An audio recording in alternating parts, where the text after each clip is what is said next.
Bienvenue donc pour ce webinaire consacré à un projet passionnant et très important dans notre monde sur l'enjeu de l'accélération de l'innovation dans les maladies rares. Donc autour de la table ou plutôt de l'écran, j'ai la joie de présenter donc Sandra, on peut aller sur la slide d'après. Sandra de Symbiose Innovation, Sandra Schnopp, Alexandre Menicaci. Alors, c'est particulier dans ma position de CEO de Vianeo, c'est que, en fait, moi, je suis là que un peu en, en, en organisatrice, mais pas du tout en participante sur le fond du projet. Donc, je vais être très rapide pour laisser la main à Sandra et Alexandre qui ont travaillé ensemble pour travailler sur la stratégie marché de Symbiose. Martin est là pour également nous présenter les enjeux du club santé, puisque ce projet-là rentre dans l'objectif de nos clubs associés au club Vianéo, qui sont des clubs thématiques. Euh, Allons directement sur le contenu. Je vais laisser la parole très rapidement à Martin, qui va nous parler pendant quelques minutes du club Santé Vianéo. Et puis, Sandra prendra le temps de présenter Symbiose Innovation et tous vos enjeux actuels. Euh, Puis ensuite, avec Alexandre, vous pourrez échanger sur la manière par laquelle vous avez pu justement prendre ce sujet de la stratégie marché avec le support de la méthode de business design de Vianéo. On parlera également de Néo, l'IA Socratique, qui vous a aidé à un certain moment, dans un usage d'ailleurs qui était pour moi original, pas celui qui est le plus utilisé aujourd'hui, et c'est tant mieux, c'est toujours intéressant. Et enfin, on parlera des prochaines étapes et surtout, on prendra le temps de questions. Martin, la parole est à toi à présent. Merci Séverine. Donc, Martin Cholat, bonjour à tous. Je vais prendre quelques minutes pour vous parler rapidement du club Vianéo Santé. C'est un club donc qui est né d'un constat fait par certains praticiens Vianéo qui accompagnent des projets dans le domaine de la santé, que ces projets avaient des besoins particuliers en termes d'innovation, besoins qui sont liés à la fois à la richesse de l'écosystème qui regroupe des patients, des personnels soignants, des industriels, des autorités réglementaires, ainsi qu'aux contraintes qui s'appliquent sur ces projets, en termes justement de réglementaire et de validation clinique. Ce qui nous amène souvent à des projets sur une temporalité relativement longue par rapport à d'autres projets, enfin par rapport à des projets d'innovation d'autres secteurs, et qui implique une multiplicité de décideurs. Donc, ce sont des projets qui sont d'innovation exigeante, qui ont un grand besoin de structuration pour permettre d'aligner les différents acteurs qui seront impliqués dans le projet, et bien sûr des besoins fins en pilotage pour pouvoir tenir la durée du projet. Je peux passer, merci. Donc actuellement, le club santé, j'ai mis les membres les plus assidus, nous dirons. Donc Alexandre et moi-même qui sommes là aujourd'hui. Christophe et Nadia, qui sont également consultants, et aussi Marianne Gollet, qui est responsable innovation chez GE Healthcare. Slide. Donc le Club Vianéo Santé en pratique, c'est une visioconférence mensuelle dont on diffuse le compte rendu à l'ensemble des membres. Les travaux sont organisés sur un Airtable qu'on a mis en place depuis quelques années, qui nous permet de suivre l'avancée d'une session à l'autre, et des productions qui sont accessibles sur le site du Club Santé, qui est accessible via le site de Vianéo. Au cours des visios, donc on commence toujours par partager nos actualités, à la fois professionnelles et en termes d'événements sur le secteur. Et ensuite, on suit les actions en cours et on en met de nouvelles au planning, parce que généralement, on manque pas d'idées. Et voilà, c'est un club qui est ouvert à toute personne intéressée par l'innovation en santé, donc qui peut être consultant, startup manager, responsable innovation ou enseignant. Et si ça vous intéresse, je vous invite à nous envoyer un petit mail suite à cette présentation pour nous demander de nous joindre. En termes de réalisation, donc on en a deux principales actuellement. Le cas pédagogique d'Ayamo-Glucose, qui est un cas pédagogique Vianéo dédié sur un projet de dispositif médical d'autorégulation du glucose via une pompe à insuline et qui nous permet, au cours des accompagnements, d'expliquer la méthodologie Vianéo est un exemple le plus proche des réalités de nos accompagnés en santé.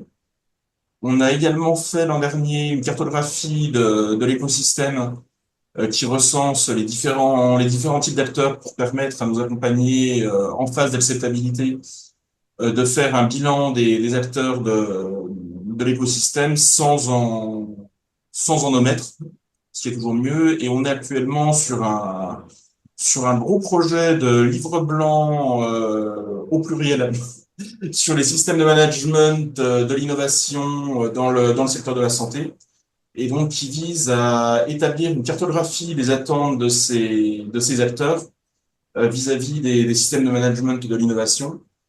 Et on voudrait arriver à décrire cinq catégories d'acteurs dans cinq livres blancs qui concerneraient les professionnels de santé, les acteurs de santé publique, les industriels, les chercheurs et les patients et associations de patients.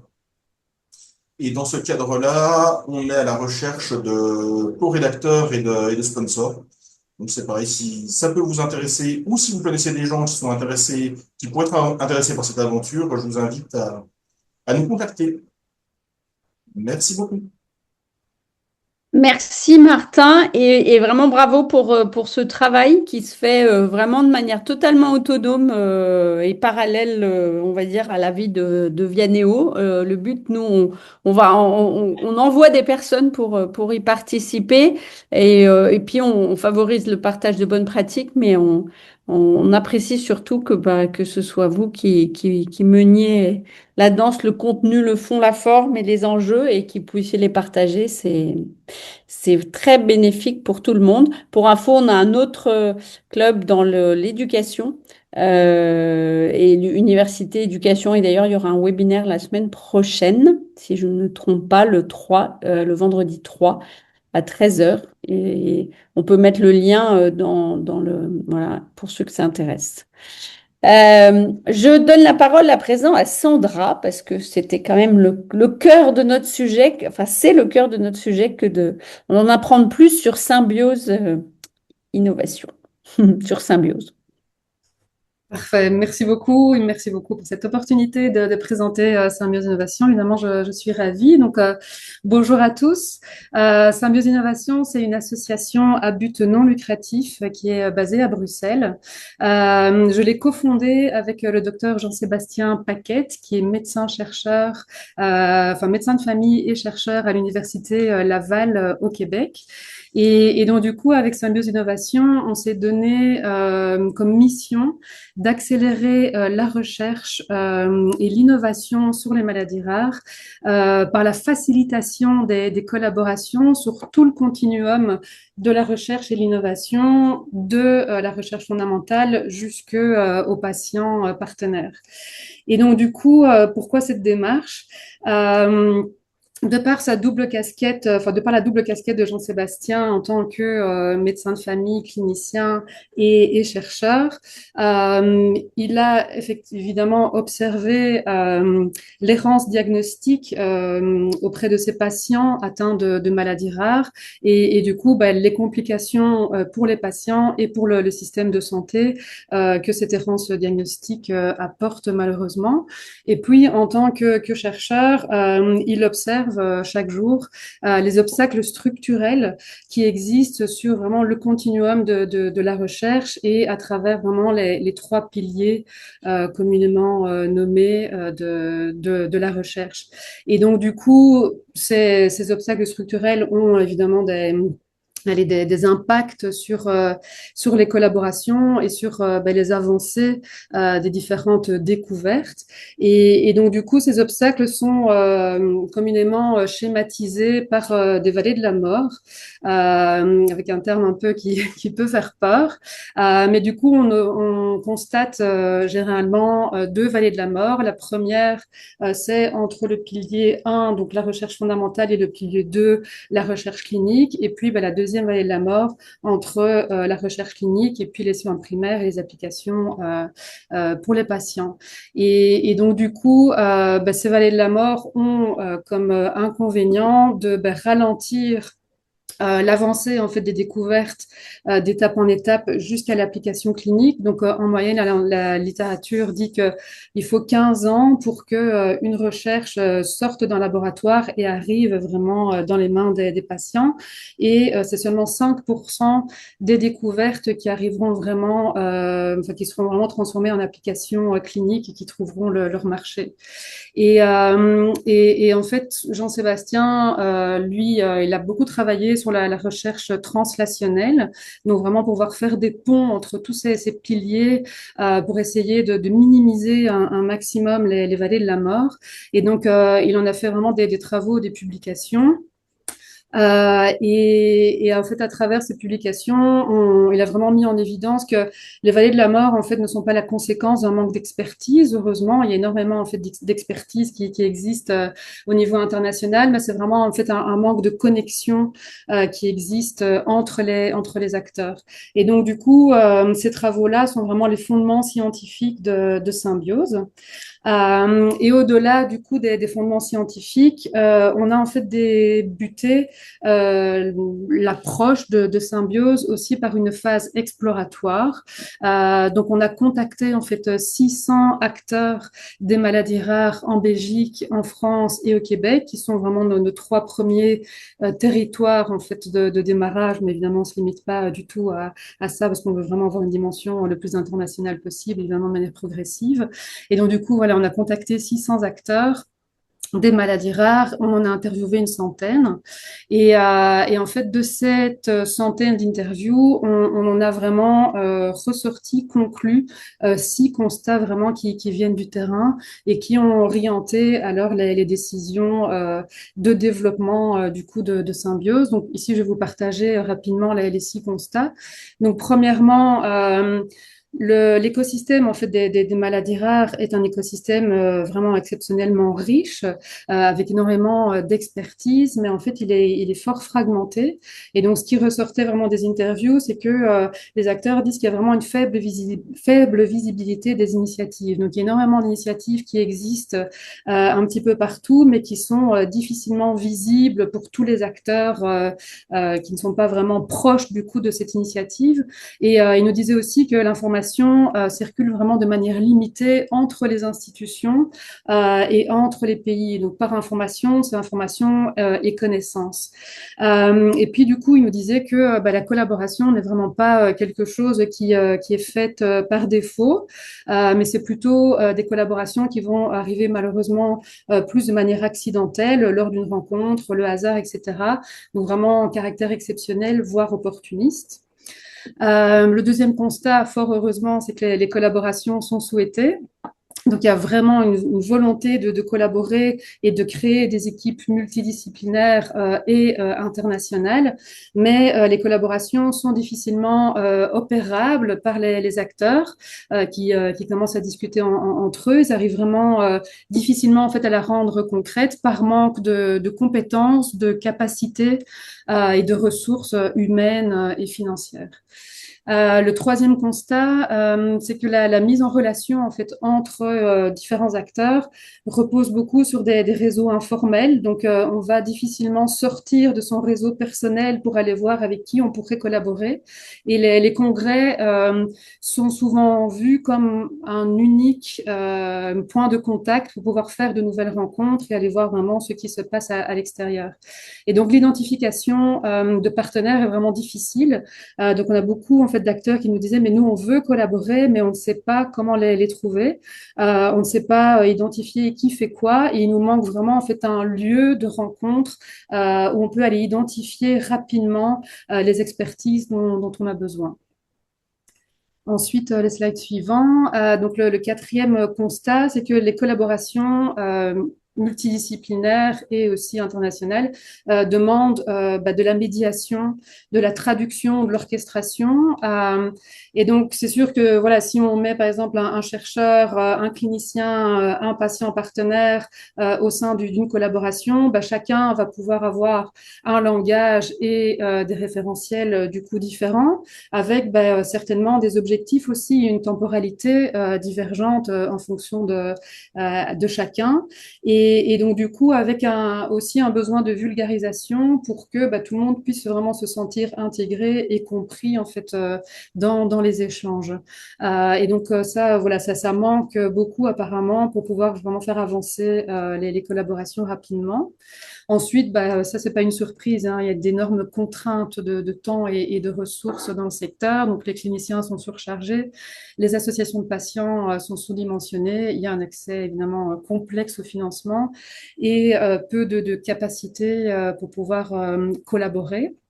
Et puis, le dernier constat concerne l'intégration des patients dans la recherche, qui est encore jugée trop limitée, mais qui vient de difficultés de recrutement, qui est évidemment encore plus complexe dans le cas de maladies rares, étant donné les petites communautés de maladies rares par pathologie, par groupe de pathologie. Les patients nous disaient aussi que lorsqu'ils veulent aller s'inscrire, s'intégrer dans des équipes de recherche, ils ont vraiment des difficultés pour identifier les projets, les équipes où ils pourraient aller proposer leur expertise. Ils ont vraiment besoin aussi d'outils pour identifier des projets pertinents rapidement. Et puis, il y a aussi des acteurs qui disaient qu'ils avaient vraiment, qu'il y avait un besoin de formation des patients partenaires pour que les patients puissent comprendre les enjeux et la réalité de la recherche, du développement, de l'innovation. Donc du coup, ces différents constats nous ont amené à établir en fait une offre duale qui est constituée d'une part d'une plateforme web collaborative, vraiment d'intermédiation, qui va faire deux choses principalement. Elle va vraiment permettre d'identifier rapidement les expertises qui sont référencées sur la plateforme, les organisations qui sont référencées sur leur plateforme et toutes les initiatives, toutes les innovations, tous les développements qui sont faits, ainsi que les appels à collaboration de chaque acteur et les propositions de financement. Et donc là, vous voyez une courte démo qui permet de visualiser un référencement, par exemple, d'une entreprise qui est déjà en fait, référencée sur la plateforme. Et on voit le lien entre la page de l'organisation, son référencement de solutions, dans le cadre ici, une plateforme de découverte du médicament avec des petites cohortes grâce à l'IA. Du coup, il y a aussi un lien avec l'appel à collaboration de la plateforme. Ça permet vraiment en fait d'augmenter la visibilité des développements. Et tout ça est aussi en lien avec l'expert qui s'est enregistré sur la plateforme, qui a décrit son profil. Et comme ça, on peut rentrer très rapidement en contact avec les personnes qui appartiennent du coup à l'organisation. Et donc, via une messagerie qui est sur la plateforme, on peut très vite, en fait, dès que on a de l'intérêt, commencer à écrire à la personne directement sur la plateforme. Donc, c'est vraiment un moyen de pouvoir identifier rapidement, grâce à un moteur de recherche équipé d'IA, de pouvoir vraiment identifier les expertises dont on a besoin, d'augmenter les visibilités de tous les développements et puis de pouvoir se connecter en fait assez rapidement à tous ces acteurs-là. Donc, offre duale, la plateforme web est la première partie. La seconde partie, on propose aussi des services d'accélération et d'orchestration pour pouvoir en fait aider les collaborations naissantes, en tout cas les discussions qui commencent à prendre forme, et de pouvoir en fait aider ces collaborations naissantes à les transformer vraiment en collaboration à impact. Et donc, du coup, il y a différents services qu'on propose à la carte si c'est nécessaire. Donc, par exemple, on a un service qu'on appelle Explorer et qui permet d'aller plus en profondeur dans la compréhension de son marché, de son écosystème. Donc, on peut déjà faire une très belle analyse sur base des référencements qu'il y a sur la plateforme. Mais après, on peut aussi encore aller approfondir pour être sûr qu'on connaît bien son marché, comme par exemple une start-up, une spin-off qui rentre sur le marché, entre guillemets, dans le domaine des maladies rares et qui a besoin d'aller vraiment bien comprendre qui fait quoi dans son domaine. Du coup, on propose ce service-là. Il y a un deuxième service qui permet vraiment de structurer les collaborations, de pouvoir vraiment apporter un pilotage, une aide à la mise en œuvre pour que la collaboration puisse vraiment aller prendre aller vie et du coup se dérouler aller le plus rapidement possible dans un souci évidemment d'efficience et d'efficacité. Et puis, on permet aussi de faciliter la recherche et l'accès au financement parce que voilà, les collaborations qui naissent, forcément, il faut aller chercher de l'argent quelque part pour que ça puisse aller naître et grandir. Et donc voilà, donc ça c'est vraiment la partie service avec toujours un fil conducteur, c'est que on ne veut pas être un acteur supplémentaire qui va rentrer en fait en compétition avec des acteurs qui existent déjà. Donc nous on a vraiment comment dire, une philosophie de fédérer, en fait, de rassembler et surtout de pas inventer la roue là où elle existe. Et donc aussi dans les services, on va pas en fait se substituer à des expertises qui existent, mais on veut plutôt aller orchestrer les expertises qui existent, aller vraiment les chercher et les activer au bon moment lorsque la collaboration en a vraiment besoin pour voilà rentrer aussi et toujours dans un système efficace et efficient. Du coup, il y a 7 à 8 000 maladies rares connues actuellement. Donc de là à créer une communauté complète sur les 7 000 à 8 000 maladies rares, c'est sûr que ça va prendre vraiment beaucoup de temps. Donc on s'est donné un focus prioritaire sur les maladies neurologiques rares pour pouvoir en fait créer une verticalité au sein de la communauté, de pouvoir créer plus rapidement en fait une communauté avec un effet réseau suffisant pour pouvoir vraiment apporter de la valeur aux membres de cette communauté et de pouvoir apporter des preuves de valeur que voilà, Symbiose, de par la plateforme, voire les services, permet vraiment de faciliter les collaborations et de les accélérer. Et donc, du coup, on a un focus donc maladies neurologiques rares et alors en plus spécifiquement sur 3 maladies, la paraplégie spastique héréditaire, les ataxies héréditaires et la maladie de Charcot-Marie-Tooth. Et donc, pourquoi ces 3 groupes de maladies c'est d'une part de par la convergence clinique, moléculaire et génétique de ces 3 maladies. Et puis aussi, c'est historique de par les super cofondateurs sur lesquels on a pu vraiment compter pour pouvoir nous aider à orienter en fait nos développements, dont le centre neuro, qui est le centre de recherche en maladies neurologiques de l'université McGill à Montréal. Et puis, on a pu compter aussi sur des associations de patients spécifiques par rapport à ces pathologies-là, des fondations, des chercheurs. Donc, voilà, on commence vraiment à avoir une communauté qui grandit progressivement. Et donc, du coup, effectivement, ça fait une très bonne transition par rapport à mon dernier slide. On peut déjà compter sur l'inscription, le référencement de plusieurs experts et de plusieurs organisations. Donc, je vous laisse parcourir ici les logos qui sont principalement basés, donc pour le moment en Belgique, en France et au Québec, mais encore une fois, on ne se limite pas du tout à ces trois territoires-là, mais voilà, il faut bien commencer quelque part et évidemment le plus petit possible. Et donc du coup, si vous avez un focus sur les maladies rares, aussi vos activités peuvent être appliquées du coup aux maladies rares. Ben, je vous invite évidemment à rejoindre aussi la communauté Symbiose. En tant qu'expert, vous pouvez vous inscrire très rapidement et facilement sur la plateforme directement. Donc, vous allez sur le site de Symbiose et puis vous verrez un onglet se connecter, s'inscrire. Et puis après, pour voilà, le référencement d'organisation, de solutions d'appel à collaboration, ça se fait plutôt en nous contactant. Et donc voilà, je terminerai comme ça.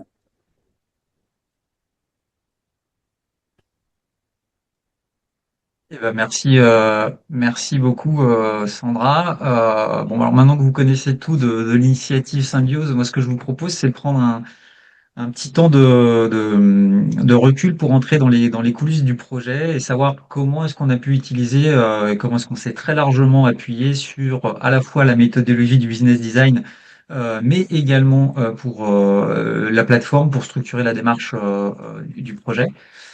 Ah, slide suivante, s'il te plaît. Ouais, merci beaucoup. Mais donc avant ça, ce que je vous propose, c'est, avant de rentrer dans le vif du sujet de l'accompagnement, c'est de prendre un petit temps, de revenir sur la genèse du projet et quelque part aussi la genèse de la collaboration. Alors, Sandra en a un peu parlé tout à l'heure, hein. Euh, et je vais essayer de vous raconter une petite histoire pour le mettre quelque part en musique. Donc, tout a commencé au Canada, donc avec la rencontre donc de Jean-Sébastien Paquette, donc expert en recherche translationnelle à l'Université de Laval, comme Sandra nous l'a expliqué tout à l'heure, et donc Sandra, bio-ingénieur et bio-entrepreneur, à l'époque en responsable de projet chez Care Evolution, donc un fonds belge dédié à la santé, si je ne m'abuse. Sandra, tu me corriges hein, si je dis des bêtises. Ils échangent, ils partagent leurs idées et naît une envie commune. C'est derrière cette envie commune, c'est contribuer à l'innovation et à l'accélération de l'innovation collaborative dans les maladies rares. Hop, Symbiose naît. Pendant ce temps-là, moi je découvre avec bonheur et des yeux émerveillés tout un univers d'excellence en termes de recherche publique-privée autour des neurosciences dans le cadre de mes missions au sein de la direction de l'innovation de l'Institut du cerveau. Et je rencontre également Vianeo, qui deviendra donc un partenaire stratégique pour Ginzen, Ginzen que je crée dans la foulée de cette expérience à l'Institut. Donc à cet instant, finalement, les deux trajectoires existent, mais elles s'ignorent encore. Il faut donc un lieu ou en tout cas un déclencheur pour une rencontre et donc c'est le BioLaunchpad qui va nous donner cette opportunité-là. Donc le BioLaunchpad, c'est un programme d'entrepreneuriat, enfin de formation à l'entrepreneuriat et d'accélération donc de projets en santé qui est donc poussé par l'Institut Imagine, notre vaisseau amiral des maladies génétiques et rares. Et c'est donc à cet endroit que la rencontre se fait. Donc en résumé, pardon, ce sont les bonnes personnes au bon moment, au bon endroit, et c'est ce qui caractérise cette notion de rencontre. Donc la morale, quelque part, de cette histoire, hein, c'est qu'il y a bien une notion d'alignement de planète, de sérendipité, et surtout un dénominateur commun autour de toute démarche innovante, qui est d'accepter qu'un besoin, qu'une tension sur une organisation, sur un écosystème, puisse devenir un point de départ à une initiative à fort impact. En l'occurrence, ça nous a amené à avoir le plaisir de collaborer pendant plus d'un an et on continue de collaborer avec Sandra, de rencontrer des experts passionnants du secteur des maladies rares autour de plus d'une centaine d'entretiens, comme vous l'a déjà dit Sandra, de co-développer une offre, et on reviendra dessus, avec des partenaires de renom, et surtout de lancer donc la plateforme mi-mars pour commencer à avoir le support au développement d'une communauté dans le domaine. Slide suivante, s'il te plaît. Merci beaucoup. Donc une fois cette histoire passée, bon, les conditions sont réunies, la mèche prend, l'enthousiasme est partagé. La question, c'est comment est-ce qu'on peut maintenant rentrer dans une phase de structuration rigoureuse, même si elle avait déjà évidemment commencé du côté de Sandra et de Jean-Sébastien. Et pour pouvoir ouvrir ce chapitre, en fait, on s'est très vite, et en tout cas, on s'est avant toute chose concentré sur un point avec Sandra, c'est évaluer la maturité à date, la maturité marché à date du projet. Donc pour ce faire, c'est une notion de diagnostic miroir. On s'est posé un peu la question, chacun de notre côté, de cette maturité marché. Euh, voilà, une démarche de diagnostic assez classique, mais finalement qui était déjà appuyée sur la méthodologie du business design et la plateforme Vianeo, pardon, comme étant un peu comment dire, le prisme et la loupe avec laquelle on allait regarder le projet. Et cette étape était très très importante parce qu'en fait, non, on est toujours là. Ouais, merci. Très importante parce qu'en fait, elle conditionne toute la suite de l'accompagnement. Pourquoi? Parce qu'elle permet l'onboarding des différentes parties prenantes. Alors en l'occurrence, moi sur le projet, Sandra sur une méthodologie fil rouge qu'on va utiliser tout au long et qu'on utilise encore aujourd'hui tout au long de nos échanges. Ça nous a permis aussi très tôt de confronter nos visions à date du projet, donc la vision de l'expert de Sandra, la vision du novice de mon côté, et de commencer à rentrer dans des notions de débat et d'échange. Ça nous a permis aussi de fixer des objectifs à atteindre, puisque ce niveau de maturité à date, on se fixe finalement l'objectif de la maturité suivante sur certains points qui sont à prioriser. Ce qui du coup ouvre un premier plan d'action priorisé qui n'en finira plus de se renouveler, de grandir, et qu'on traite évidemment avec Sandra, ce qui fait avancer le projet. Ça pose surtout un cadre de collaboration qui deviendra notre véritable langage commun à tous les deux, une sorte de point de convergence. Et c'est peut-être même d'ailleurs le plus important dans cette histoire, c'est que ça génère finalement et ça instaure une confiance qui aujourd'hui nous permet de collaborer de manière efficace depuis plus d'1 an. Slide suivante, s'il te plaît. Donc une fois qu'on a passé cette étape de débarrage, assez rapidement on s'est tourné vers cette notion d'exploration, comme vous l'a annoncé tout à l'heure Sandra. Une exploration qui est juste indispensable. Pourquoi? Justement pour pouvoir valider nos hypothèses directement sur le terrain auprès des principaux concernés. Donc les attentes des acteurs, quelles sont leurs contraintes, leurs priorités, quelles relations ils entretiennent, quelles relations ils n'entretiennent pas. C'est aussi un des points assez importants. Et c'est là qu'intervient, on va dire, la matrice d'opportunité, qui est notre cible, notre livrable, on va dire, clé. Puisqu'en fait, dans le cadre de ces différents entretiens, on va être énormément dans une posture là encore une fois, de découverte, d'écoute, pour bien comprendre quels sont les besoins prioritaires, quelles sont les solutions existantes aujourd'hui qui leur permettent de répondre à ces besoins-là, euh, où sont les angles morts, quels sont les endroits finalement où on a une valeur qui commence à se dessiner et donc les plus grandes opportunités sur le marché, parce qu'évidemment, on va focaliser notre attention sur ces opportunités-là plutôt que de développer des choses qui par ailleurs le sont ailleurs. Et alors c'est d'autant plus important dans un domaine aussi fragmenté que les maladies rares, parce que on va avoir un acteur qui va porter un besoin particulier, un autre qui va détenir une solution partielle sans même le savoir, un troisième qui va finalement sans même le savoir aussi représenter un verrou pour que cette valeur puisse s'exprimer sur une chaîne qui soit profitable à tout le monde. Euh, et c'est vraiment dans cette logique-là qu'on se positionne. Ça permet de prioriser, de focaliser sur les véritables opportunités de marché. Et inversement, ça permet aussi de se dire que faire une ontologie sur les maladies rares, a priori, c'est pas nécessaire. Orphanet le fait très très bien avec une renommée internationale. Proposer une base de données cliniques centralisant des données, des informations sur les différents cas, la BNDMR avec Bamara le fait très très bien également. Par contre, mettre en avant les initiatives innovantes qui existent à droite à gauche et les appels à collaboration qui existent et promouvoir ce qui existe déjà pour justement faire en sorte que ceux qui ont des bonnes idées puissent s'appuyer sur des technologies ou en tout cas des approches qui soient déjà avec un certain niveau de maturité plutôt que de redémarrer dans son coin un petit peu la même chose. Pour le coup, ça, c'était un besoin qui n'est pas couvert et sur lequel, évidemment, on s'est positionné, donc notamment grâce à cette phase d'exploration. Slide suivante, s'il te plaît, Victoria. Merci beaucoup. Ce qui derrière nous amène sur le point suivant, c'est-à-dire qu'au fort de cette vision-là, la question après, c'est de se dire, bon, on comprend ce que veut le marché, mais comment est-ce qu'on peut construire une offre qui va réellement faire sens pour lui et être activable? Et là, encore à ce stade, l'idée, c'est pas de se figer sur l'offre, en tout cas sur notre propre réflexion, mais c'est de continuer à rester très très proche des personnes qu'on a déjà sollicitées justement pour bien comprendre leurs besoins et l'écosystème. Donc on se lance dans une approche de co-construction. Donc on associe ces fameux demandeurs, on leur demande donc le neuro, Linda Lafontaine notamment, et on leur demande justement comment est-ce qu'ils verraient cette future solution, à quoi elle pourrait ressembler. Donc on met en place des focus group. Vous voyez, ça donne place à un certain nombre de travaux et d'ateliers comme vous pouvez le voir sur l'illustration. Ça permet de prototyper assez vite, de commencer à utiliser des matrices, du Figma et ensuite derrière du Lovable, par exemple, pour ensuite justement le remettre encore une fois dans la main de ces ressources ultra clés pour Symbiose qui vont elles-mêmes tester, se dire bah oui ça correspond bien à mon problème, ah non je suis désolé mais je passe trop de temps pour me référencer et il faudrait qu'on trouve autre chose, etc., etc.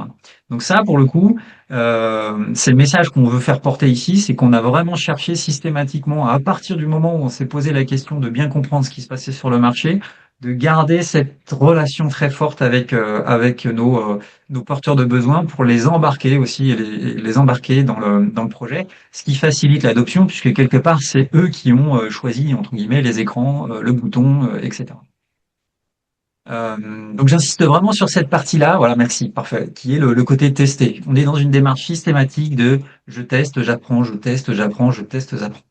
Et c'est encore le cas aujourd'hui, hein. La plateforme elle est sortie sous une forme de MVP. Évidemment, on a un carton énorme de bonnes idées à développer par la suite. Mais derrière, l'idée, c'est de se dire comment est-ce qu'on peut également tester une notion de modèle économique, comment est-ce que les utilisateurs attendent et voient ce modèle économique. Donc ça aussi, ça se teste, ce business model, auprès de ces early adopters. Slide suivante, s'il te plaît. Donc on a vu que plutôt que co-concevoir, on était vraiment dans une notion de co-construction, donc qui va de la conception jusqu'au développement et même derrière le fait de lancer et de commencer à constituer cette première communauté. L'idée, c'est vraiment de cette notion-là, hein, c'est de se dire comment est-ce qu'on peut démontrer un maximum pour engager cette communauté, surtout dans un positionnement qui vise à se dire on rapproche des acteurs qui existent déjà, pour certains se connaissent, mais pas forcément en transversalité. Donc par quel bout prendre un petit peu tout ça? Et c'est un peu ce que vous voyez sur l'image, se dire que finalement on est parti de ces early adopters. C'est avec les premiers qui vont nous aider. Quelque part, ce sont nos ambassadeurs. Linda est présente, on le sait, et on la remerciera jamais assez sur tout ce qu'elle fait, nous, notamment sur la partie association patients. Et puis derrière, c'est de pousser comme ça vers, à partir de démonstrations, depuis ces early adopters, de pousser vers des populations qui sont pour le coup plus en attente, voire même, in fine, convertir des sceptiques pour vraiment atteindre ces tailles critiques qui donneront toute la valeur à l'initiative Symbiose, pardon. Donc voilà, donc une logique un peu de validation continue qui est indispensable hein, pour éviter de surinvestir sur des solutions séduisantes, mais qui sont finalement pas du tout adaptées alors au marché. Euh, et c'est ce qui nous a amené d'ailleurs dans la stratégie qu'a proposée tout à l'heure Sandra, hein, c'est de se dire que commencer déjà par des démonstrateurs sur les maladies rares neurologiques avec ces trois familles donc de maladies CMT, ataxie et HSP, justement pour pouvoir commencer déjà à démontrer que on arrive à porter ce qu'on veut faire, c'est-à-dire créer ces connexions certes, mais aussi derrière engendrer très rapidement des collaborations qui auront un fort impact. Donc en résumé, l'idée c'est vraiment d'avoir un accompagnement durable. Vous comprenez bien que ça c'est un point sur lequel je voulais vraiment revenir, c'est que on ne peut pas imaginer toute cette démarche-là sans pouvoir accompagner de manière agile et durable Sandra. C'est ce qu'on a voulu faire très tôt. On est tombé en accord assez rapidement sur ce point. Vous voyez bien qu'on a passé un certain nombre d'étapes et qu'aujourd'hui, on en est vraiment à cette notion pour le coup, de développement ou co-déploiement de la plateforme, d'où l'appel qu'a lancé tout à l'heure tout à l'heure Sandra. Et je pense que je vais arrêter là pour laisser un petit peu de temps pour la suite et pour Néo notamment. Séverine, je te redonne la main. Merci, ouais, merci Alexandre. Il y a déjà une question. On va faire vite pour pouvoir aller aux questions. Alors, ce qui est assez intéressant dans ce que vous avez fait ensemble, c'est que vous avez fait un exercice de maïeutique, on va dire, approfondie comme la méthode business design, Vianeo l'impose, j'ai envie de dire, pour aller vraiment extraire toute l'information, collecter les indices, les connecter, obtenir justement grâce au support de la plateforme des visuels. Et donc travailler en profondeur toute cette stratégie sur les variables qui font sa pertinence. Euh, et en fait, vous avez après utilisé l'IA Neo. C'est un jeu de mots, on n'a pas fait exprès d'ailleurs, l'IA Neo, euh, qui vous a permis en fait de vous challenger par rapport à justement tout ce que vous aviez formalisé enfin, et tout ce que vous aviez identifié comme axe vraiment pour la stratégie. Euh, juste en introduction, pour ceux qui connaissent pas cette IA, d'ailleurs, on peut mettre dans le chat l'adresse parce qu'elle est accessible en, donc libre et gratuite et on ne revend pas vos données. Elle reste votre propriété et puis nous, on n'en fait rien du tout. Voilà, donc en fait, le principe de cette IA, c'est qu'elle reprend toutes les questions qui sont dans la marelle que vous avez vue et qui, chacune, vont permettre d'aller en profondeur explorer les 5 preuves de valeur, légitimité, désirabilité, acceptabilité, faisabilité et viabilité. Et en fait, l'IA reprend enfin, a été promptée de manière très fine par Pascaline, notre expert S-méthode au sein de Vianeo. Et on cadre la discussion pour être sûr qu'elle s'insère, enfin, qu'elle répond bien à cette approche méthodologique de posture, de cohérence, de systémique aussi entre les différentes données. Et contrairement, c'est vraiment notre parti pris, contrairement à la plupart des IA qui apportent une réponse et va vous aider à aller vers le chemin qu'elle pense, mais bon, elle pense pas, on le sait tous. Mais bref, ces algorithmes pensent être les meilleurs. Là, c'est vous qui continuez à réfléchir. Voilà. Et donc, vous l'avez utilisé de manière assez originale à l'issue de ce travail. Alors, peut-être c'est intéressant de vous entendre sur ce qui s'est passé à ce moment-là, comment vous l'avez perçu, qu'est-ce que ça a fait. Voilà. Donc, effectivement, on peut passer aux slides suivantes. Oui, alors du coup, je veux bien introduire un peu le sujet. Cette slide-là nous permet de le faire, hein. On revoit en tout cas la chronologie que je vous ai montrée là, moi, sur la fin de mon propos. Donc évidemment, nous, on a utilisé Neo, non pas pour ce pourquoi il a été pensé au tout début, c'est-à-dire aider justement peut-être quand on est face à une feuille blanche à commencer à, à réfléchir, à structurer sa pensée, puisque nous, on avait tout l'arriéré de Vianeo et de la Marraine. Donc finalement, on a travaillé énormément sur l'outil. Par contre, on est à un moment charnière. Le business design, lui, appelle à ce qu'on ait des itérations assez nombreuses. En fait, dès qu'on a une nouvelle information, il faut l'utiliser. Et donc, on l'a retranscrit sur les 5 preuves de valeur du business design.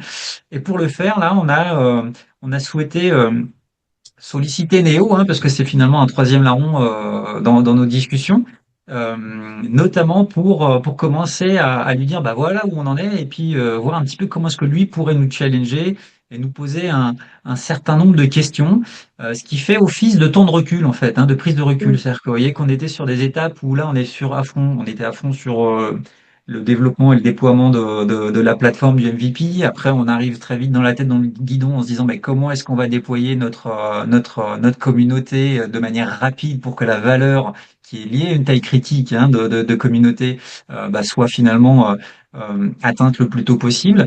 Et ben, on a pris ce temps de recul justement pour essayer de voir, de se dire, dans nos objectifs, est-ce qu'il n'y a pas quelque chose finalement d'assez stratégique et d'assez haut niveau qui nous permettrait justement d'aller plus vite, justement de couvrir un angle mort dans la structuration de notre propre projet.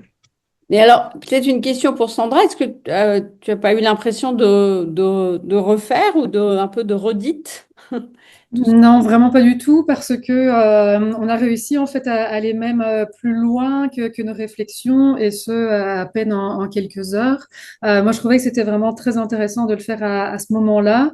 Euh, déjà, en fait, l'IA est parfois un petit peu plus sévère encore que le consultant, je pense.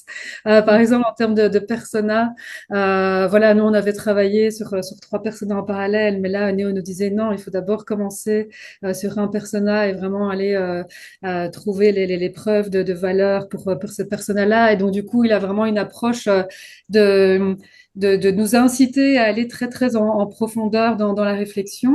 Le fait aussi d'avoir les pourcentages en fait de complétion des différentes preuves de valeur, légitimité, etc.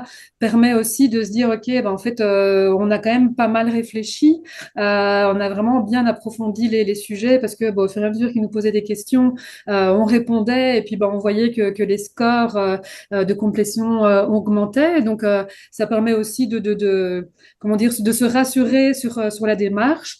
Et puis, moi, ce qui m'a vraiment le plus impressionné, c'est que il est aussi fin que pour vraiment même nous aider sur un positionnement, avec même des termes qui sont plus marketing que ce que nous, on avait pensé.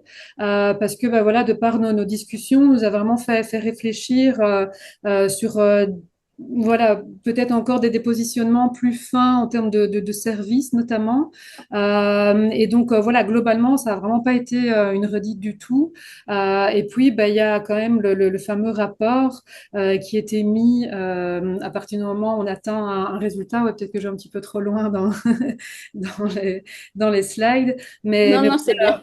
on a évidemment tout cet échange, on a les preuves de valeur qui se complètent au fur et à mesure, on est challengé et puis ben, à la fin, dès qu'on a un certain pourcentage de complétion, on arrive à un rapport qui est automatisé par Neo et qui nous permet ben, de voir sa proposition de pitch, sa proposition de business model Canva, sa proposition de matrice SWOT et qui est vraiment, vraiment très intéressante. De par le contenu et puis de par la formulation aussi voilà, du contenu, quoi. Hmm. Alors, il y en a plus dans les slides, mais en gros, tu viens tout de dire, on mettra les slides à disposition pour regarder dans le détail. Mais donc, ça a été comme un peu voilà, une couche supplémentaire pour vous aider à formaliser. Peut-être, Alexandre, tu veux rajouter quelque chose Non, mais je sur pense cet que c'est vraiment aspect? indispensable, c'est cette notion d'itération sur le projet. Il faut systématiquement avoir ces temps de respiration où on reprend du recul et on se dit, mais finalement, est-ce que toute l'information que j'ai pu collecter en mode un peu tête dans le guidon, est-ce que je peux pas l'utiliser au service de ma stratégie? Est-ce que finalement, elle ne m'oriente pas un petit peu différemment et donc ajuste un peu le cadre? Et ça, je pense que c'est indispensable. Et la facilité de le faire avec Néo, c'est que voilà, il nous challenge, il nous challenge, il nous challenge. Nous, on avait passé énormément de temps sur la formalisation du problème. Bah, c'est un troisième avis neutre qui te dit, bah oui, ok, mais ton problème finalement il est très au niveau en jeu. Est-ce qu'il faudrait pas le pointer plus fort? De manière assez surprenante, il nous a aussi très vite invité à dire bah, les maladies rares, c'est bien, sauf qu'il y en a 7 à 8 000, vous commencez par quoi? Alors évidemment, il ne le dit pas comme ça, c'est ma traduction. Donc quelque chose qui nous a été amené aussi dans le cadre de nos échanges et quelque part par by design, par notre écosystème d'early adopteurs, bah, Néo est arrivé très très vite sur le sujet en disant focalisez-vous déjà sur un sous-ensemble qui vous permettra d'aligner tout le monde sur une sous-communauté, des démonstrateurs plus rapidement, et ça vous permettra de cranter par cercles, on va dire, concentriques et qui élargissent la communauté. Donc, Hmm. j'étais moi-même assez, voilà, assez bluffé par jusqu'où il nous poussait. Mais l'intérêt, c'est que vous aviez fait tout l'exercice cognitif en amont. Donc au moins, c'est pas comme si vous découvriez un moteur déjà bien huilé et déjà ficelé. En fait, vous aviez tout le cheminement cognitif pour bien décrypter et encore mieux appuyer vos arguments, en fait, fort de.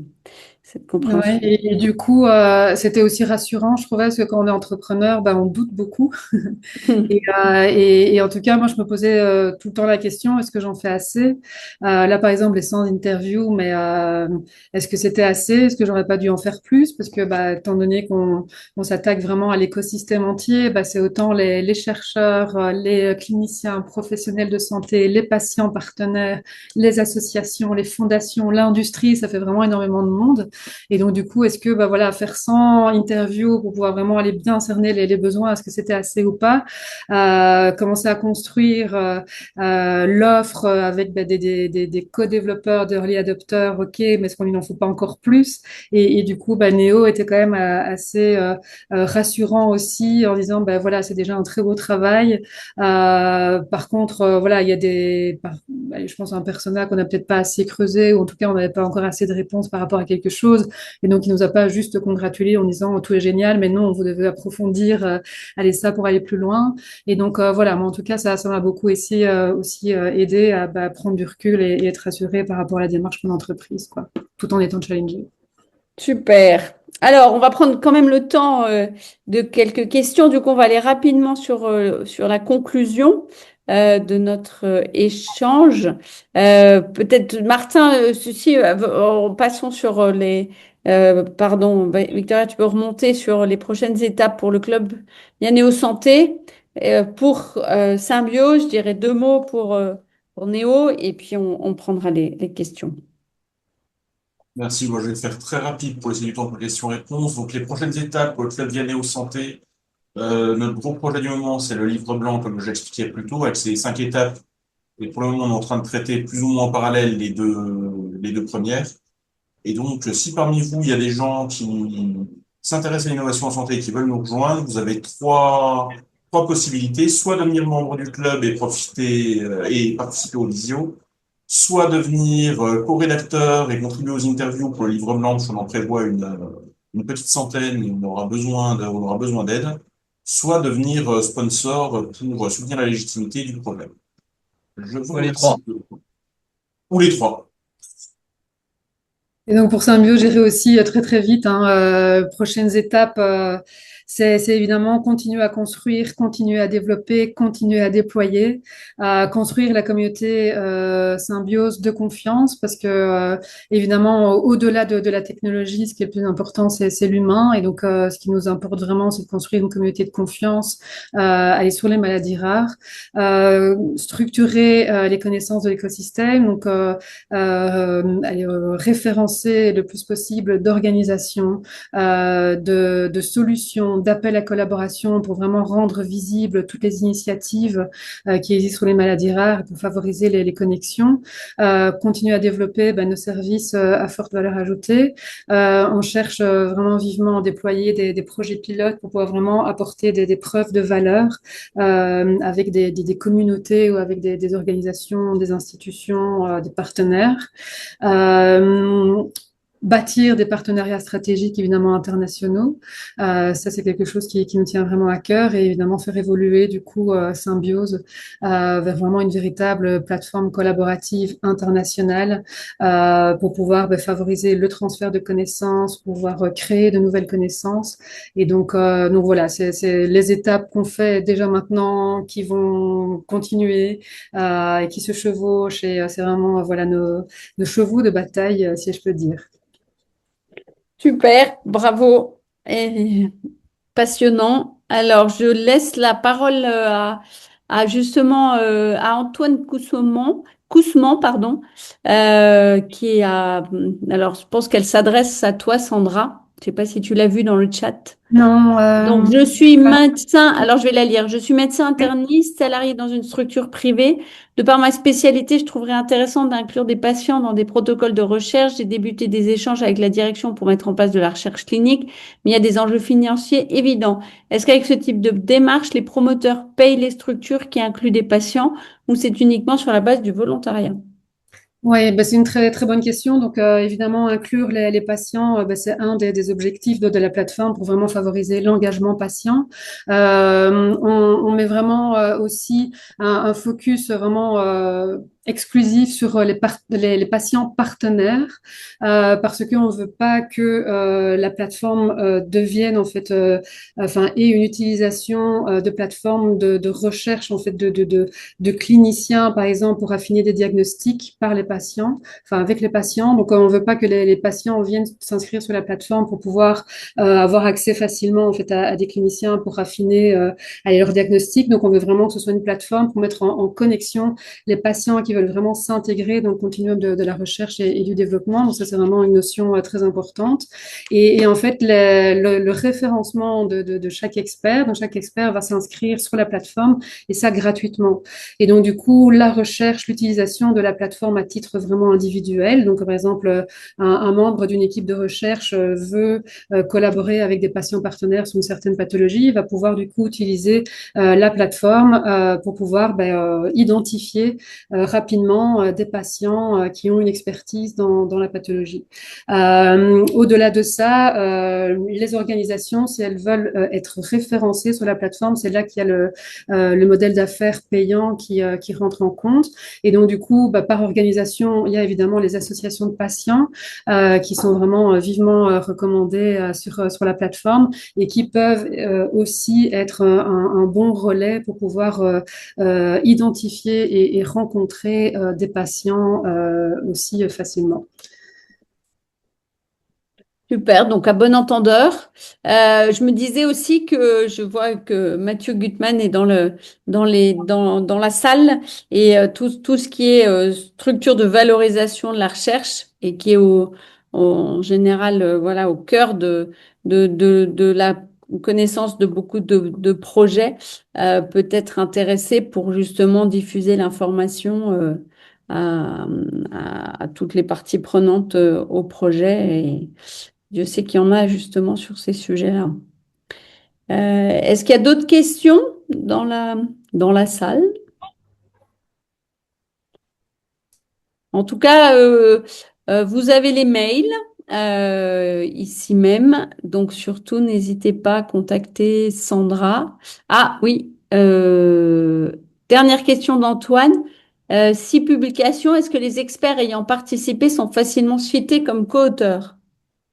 Du coup, si vous êtes co-auteur d'une publication, vous pouvez, enfin, vous êtes vraiment invité à le détailler dans votre profil. Et comme ça, vous serez identifié de par le contenu de la publication lorsqu'il y aura une recherche qui sera faite de près ou de loin, on va dire, sur ce contenu-là.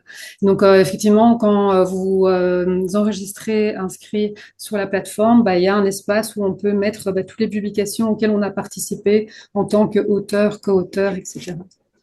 Très bien. Bon, donc je pense que ça répond à votre question, Antoine. Voilà, en tout cas, vous avez les mails, donc n'hésitez pas. Il est 18 heures pile, on va garder le timing. Merci infiniment, Sandra, Alexandre, Martin, bravo et merci Victoria aussi, qui a été à l'œuvre dans la préparation de ce webinaire. Bravo pour ce beau travail. Et puis, on espère déjà, enfin, sur de Sandra et Alexandre, que vous allez continuer à itérer, trouver des nouvelles voies, vous adapter.